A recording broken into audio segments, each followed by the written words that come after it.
How's it going, Titan fans? HC here, bringing you a small update on Titanfall 2. The weekly game mode has for now been replaced with an experimental mode that has a couple of changes to the game stats and mechanics. This is to gather data for the next large patch, and whether or not we will see these changes become permanent in the next update. The main thing that has been changed is the time to kill, or TTK. It has now been increased for just about every pilot weapon, even if they're amped. This means you'll need to land more shots on your target to score the kill, letting players have more time to react and possibly turn the tide on an enemy that gets the drop on them.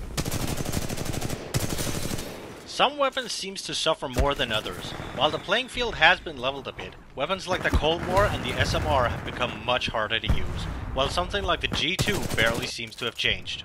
For whatever reason, I noticed the amount of camping and hiding on building has actually increased in the matches I played.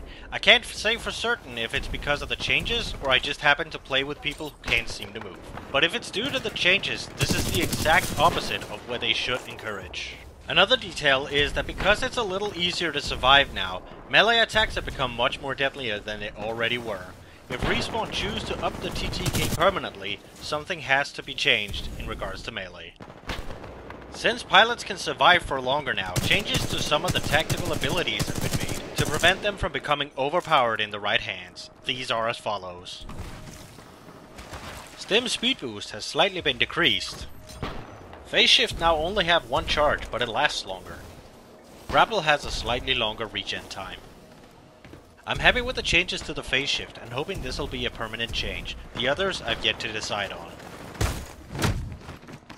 Should you want to leave feedback to Respawn on these changes, I'll leave the link on the Reddit thread in the descriptions. The developers will keep an eye on any feedback you may have there.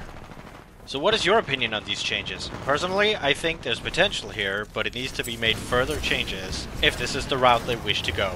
But let us know your thoughts in the comments below. I'm HC saying thank you very much for watching, and have a good one.